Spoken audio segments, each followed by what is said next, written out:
Magandang gabi mga kamamshi. Uminom ako ng mainit na tubig. Hindi maganda ang pakiramdam ko. Masakit ang ulo ko dito. Tapos dito.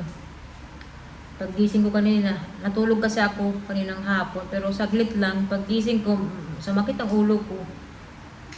Siguro dahil sa weather din. Kasi kaninang umaga, umulan. Kaninang umaga maaraw, sobrang init. Tapos umulan ngayong hapon na. Hanggang ngayong gabi, maulan pa rin, malakas. Kaya masakit ang ulo ko.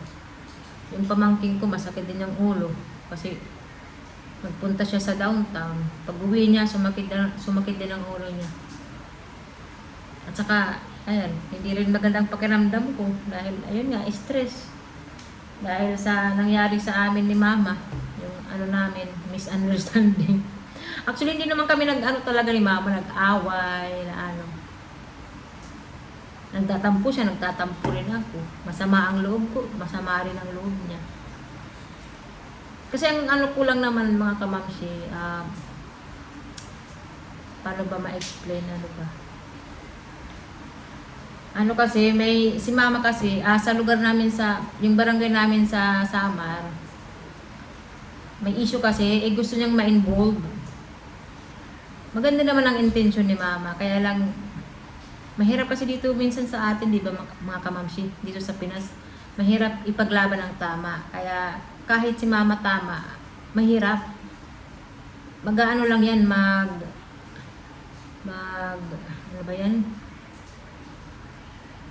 mag-create lang yan ng malaking gulo. Kaya yan ang ayaw ko na mangyari, na habang maaga pa, pwede pa si Mama umiwas.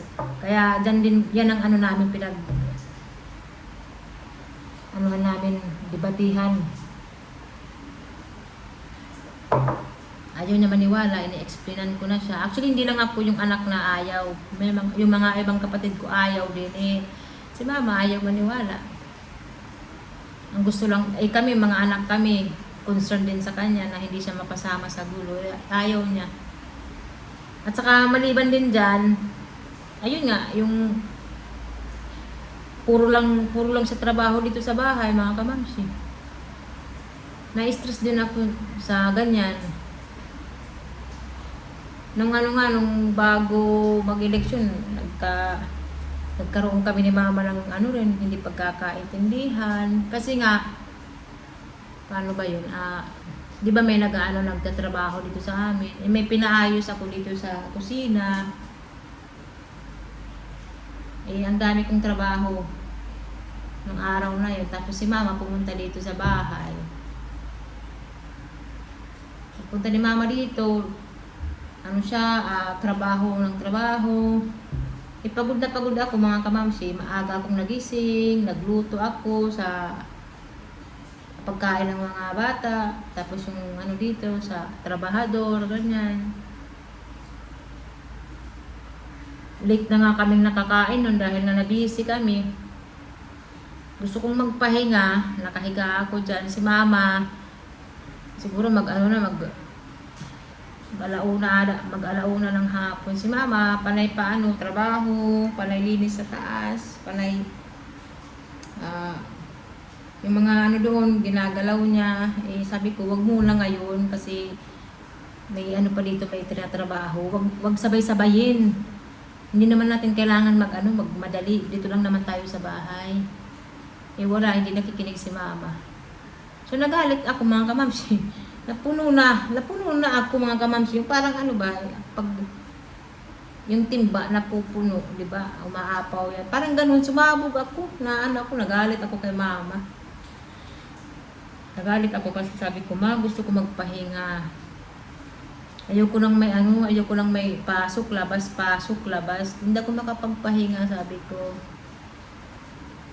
Yun na lang ang ko, hinihingi ko kay Mama, yung sundin lang niya yung yung kagustuhan ko, yun lang. Wala Hindi pa nga si Mama nakakain ng tanghalian. Dahil inuuna niya yung trabaho. Hindi ko yan si Mama inuutusan na kamamsi. Hindi na nga, sa totoo lang, hindi na kami nagkakasabay-sabay kumain ng ano, tanghalian, breakfast. Kasi si mama may sarili na siyang ano may sarili na siyang oras. Hinahayaan ko na lang din yan. Pero ang ano ko lang naman talaga kay mama, mga kamamsi, pakiusap ko. Hindi ko sinisiraan si mama. Wala akong ano. Ito'y nagsishare lang ako kasi mabigat talaga sa akin na ako'y naiipit talaga. Naiipit ako. Ang pakiusap ko lang kay mama na sana pag nandito sa bahay, huwag magtrabaho ng trabaho. Kasi hindi ko naman kailangan yung ganyan eh. Kailangan ko kasama lang dito sa bahay. Ala, diyan ka lang mag-upo, ako magtrabaho dito. Hindi ko kailangan ng may magtatrabaho dito na ano, sobra-sobra. Hindi ko kailangan ng ganyan, mga kamamsi. Ano na ako, tapos na ako sa ganyan dahil ganyan din ang ugali ko, matrabaho ako. Nung nasa Switzerland ako, panay ako trabaho, para akong tanga na bakit ko pinahihirapan ang sarili ko, di ba? Mag-stop ako sa kakalinis. Tapos na ako sa ganyan. Si mama wala, panay linis, panay laba. Okay lang naman yung lalabhan ni mama yung yung uniform. Okay lang, kaya lang si mama may mga isisingit pa ilalaba. Nai-stress ako. Pag wala dito si mama, naglalaba naman ako, mga kamamsi. Nilalabang ko yung mga uniform. Gusto ko ng katahimikan dito sa bahay kasi hindi ako sanay na magulo yung bahay, maingay. Hindi ako sanay. Alam niyo naman na nagtagal din ako sa Switzerland, kami lang doon sa bahay. At saka si Daddy Marco, hindi rin yan sanay sa maingay. Gusto ko tahimik lang.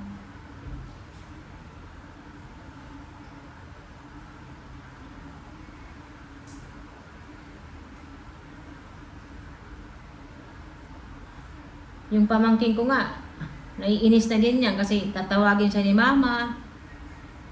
Hindi yan siya pag nandito si mama, hindi siya makapahinga. Tinatawag ni mama kahit hapon. Ako hindi ko yan tinatawag yung pamangkin ko kasi bata pa yan, pinapagpahinga ko. Kung kami lang dito, sasabihan ko siya, sige, ang gagawin lang natin ngayong umaga, mag-map, magwalis, mag-ayos lang. Ayan lang, wala nang ibang tatrabahuin, magpahinga na tayo. Tapos, magluluto na naman ako sa tanghalian. Ayan. Pagkatapos tanghalian, maghugas, magwalis na naman dito. Pahinga, matulog. Magigising naman sa alas 3, alas 4, ayan. Linis naman, magsaing. Ayan lang. Ayan lang naman yung mga routine, mga kamamsi, simple lang. Pero si mama, sobra talaga. Pag nandito yan, hindi yan makapahinga. Hanggang sa gabi yan, may pa yan siya, may lilinisin. Napapagod talaga ako. At saka hindi lang para sa akin, si Daddy Marco, mga kamamsi. Ayaw ko rin na magkadiferensya si mama at saka si Marco.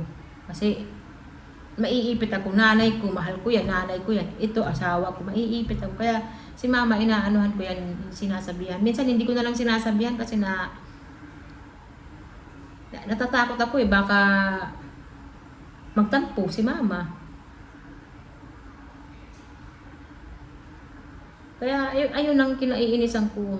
Dinadahan-dahan ko yung pag-explain. Hindi ako naintindihan ni mama. Kaya ko na naiinis. Kasi ang inaano ko lang ang ang ginagawa ko lang naman para iwas gulo kami dito sa bahay para happy, di ba?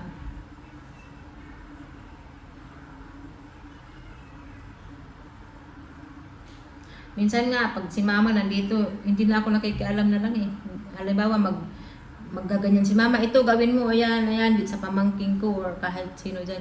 Hindi ako nakikialam na lang kasi ayoko na masaktan si mama. Baka sabihin niya na inaano ako nito ni ano, Mami Irie. Ni Irie ko, inaano ako nito, ganyan. Kaya hindi ako nakikialam. Pero pag punong-puno na ako, doon na naman ako sumasabog mga kamamsi. Kasi ayaw makinig.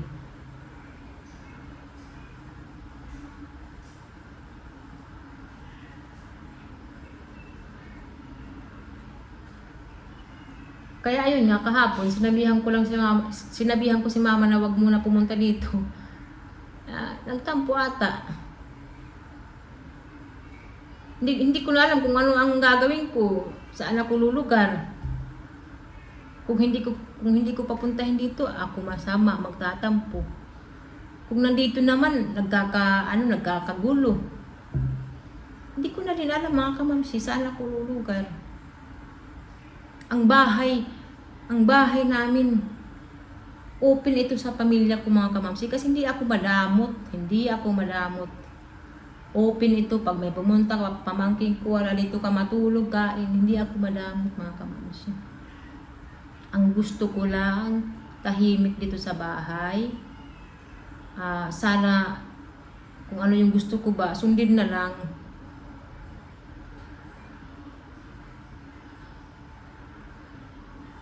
Ako ang magbigay ng ako yung magbibigay na lang ng utos para hindi magulo.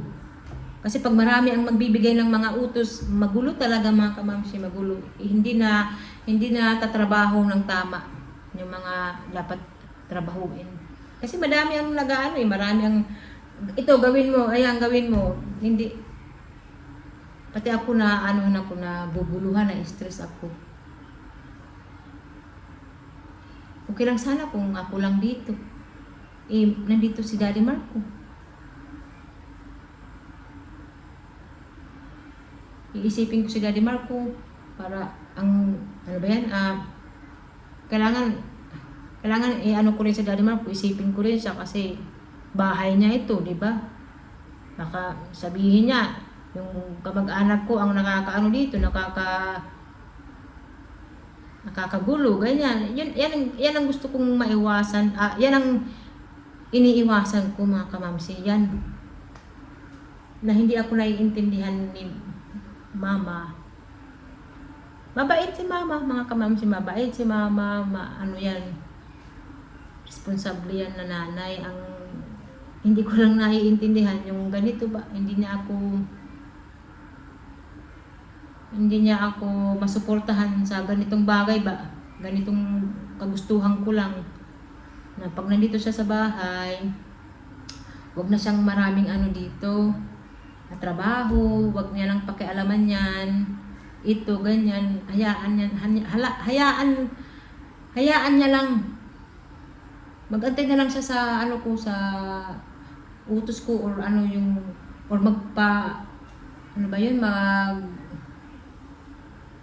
magano ako ng tulong sa kanya, sabihin ko, tulungan mo ako, ganito, anuhin natin. Yun lang.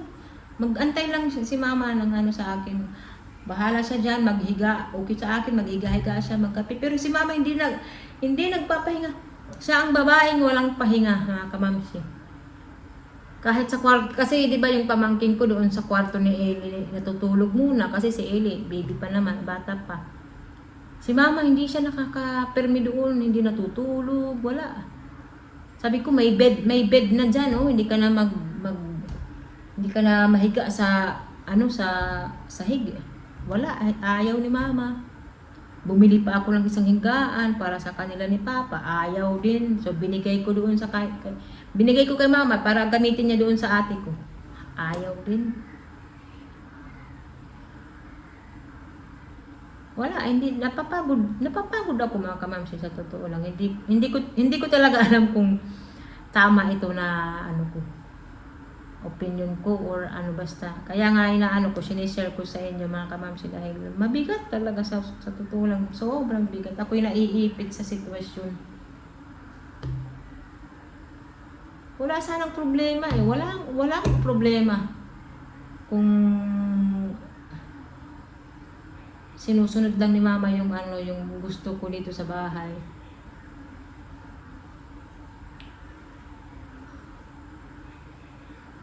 Nung diferensya kami nung bago mag-eleksyon. Nasabi ko rin kay mama noon na ano, sabi ko, ma, hindi naman ako nakikitira. Bahay naman namin ito. Pero feeling ko parang nakikitira ako sa ano ko, sa biyenan ko, sa magulang ko. Yun ang feeling ko mga kamamsi. Ano, hindi ba ganda? Kasi mamanduhan, ako tuloy ang mamanduhan ni mama. Ako ang mag-a-adjust dito.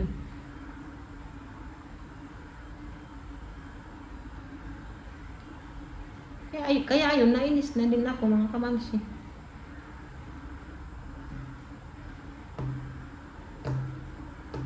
Si mama, hindi na yan, pag nandito sa bahay, hindi yan makakain ng ano, sa saktong oras ba, wala na yan. Puro siya trabaho, laba, walang ano, walang pahinga. Hindi ako bumibilib hindi ako bilib sa ganyan. Kasi nahahawa din ako mga kamamsi, nahahawa ako. Halimbawa si mama may tatrabahuin, nahahawa din ako, parang gusto ko na lang din maglinis, magtrabaho kasi nahihiya naman ako kay mama. At saka naiinis din ako kasi hindi ko naman yan si mama katulong. Nanay ko yan, pero bakit ang ginagawa niya sa sarili niya parang katulong siya dito? Yan ang kinasasama ng loob ko kasi hindi ko naman siya inuutusan eh. Siya lang ang siya lang ang may gawa niyan. Sa labahan, minsan itatapon niya doon sa likod, sa may terrace, sa kwarto nila Jamie, itatapon niya sa likod para hindi ko makikita kasi pag makita ko yan na may mga lalabhan na naman siya, may mga isisingit siya. Magagalit ako kasi sabi ko, mama, ipalundri na lang yan para hindi ka na mapagod, hindi na maano yung kamay mo. Hindi, ayaw maniwala ni mama. Minsan magtatago pa siya ng mga labahan. Maglalaba siya doon sa may kusina. Minsan ang gusto kong gawin, hindi na lang ako bibili ng sabon na panglaba, powder or bareta. Yun na lang ang gusto kong gawin para matigil na itong kakalaba, trabaho, basta. Oo, naiintindihan ko si mama, hindi sanay sa mag-upo-upo lang. Pero hindi naman tama yung ganun mga kamamsi. Matanda na siya, kailangan na niyang magpahinga, mag-relax na lang, di ba? Hindi ko siya pinapapunta dito para magtrabaho ng whole day hanggang sa gabi. Diyos me. Yan ang ikinasasama ko lang kay mama kasi okay sana okay lang okay dito sa bahay. Hindi ako dito, hindi ako masilan. Ang akin lang, wag lang maraming mga trabaho. Pagpahinga. Yan. Nung wala nga siya dito, hindi. Halimbawa, kasi hindi naman siya natutulog dito sa gabi sa ate ko. Pag umaga, pumupunta siya dito. Sabi ko sa pamangkin ko na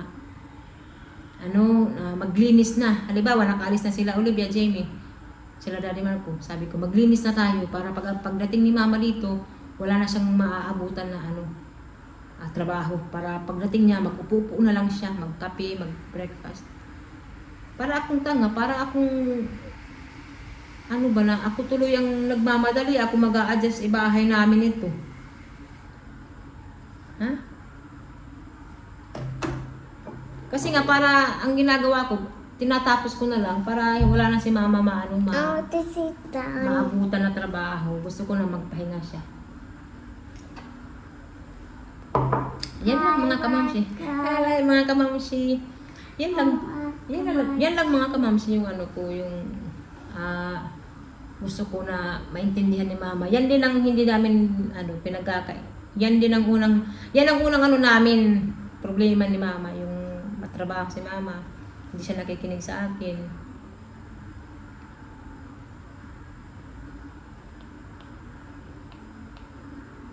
Hindi ko alam mga kamamsi.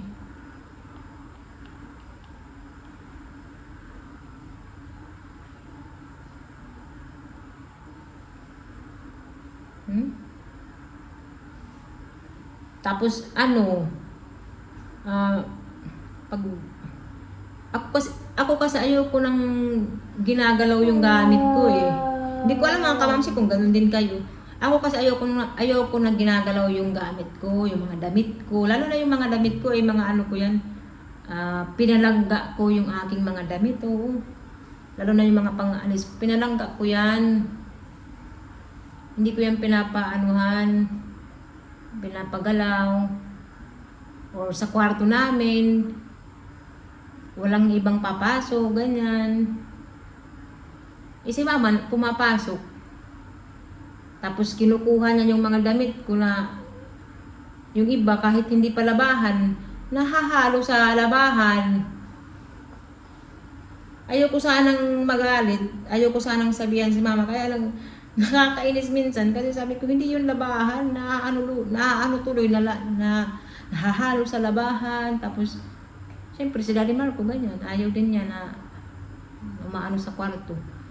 Pwera na lang kung magsabi kami na ganito, ayan, kunin mo yung ano sa kwarto, pwede ka makapasok. Diba? Yung mga ganyan ba mga kamamsi, mga ano ba, privacy, diba?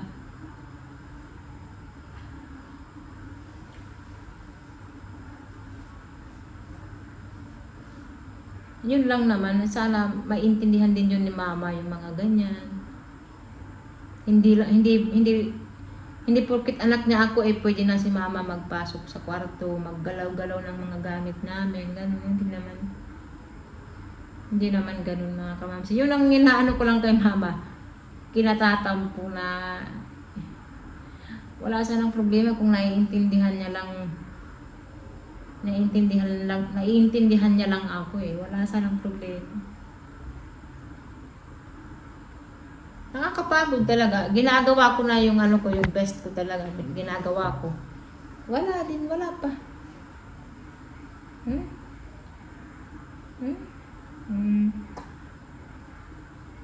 Ano, sleep na. Ma-sleep na daw sa kamamsi.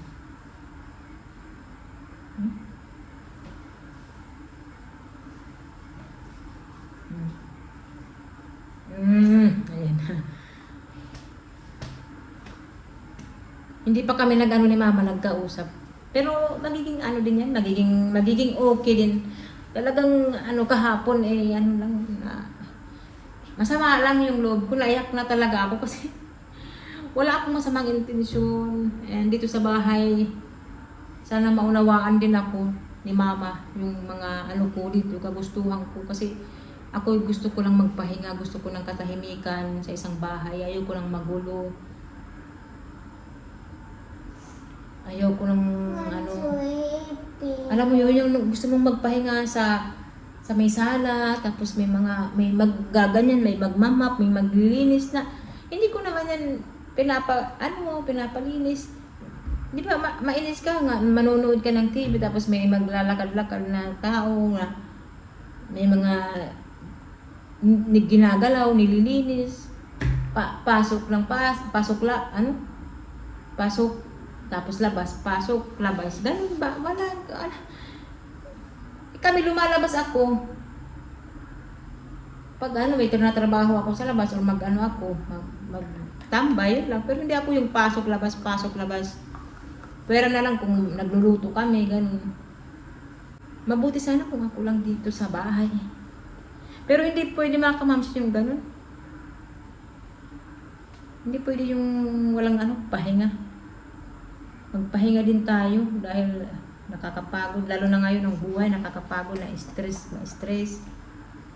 Lalo na ako, magising ako sa umaga. Mommy, last time when I'm in my school, Samaraza once now. Lalo na ako, magising ako sa umaga, magluto. Gusto ko magpahinga pagkatapos mag-breakfast kasi umalis na yan sila Daddy Marco, kakain na ako ng breakfast. Pagkatapos niyan gusto ko magpahinga muna.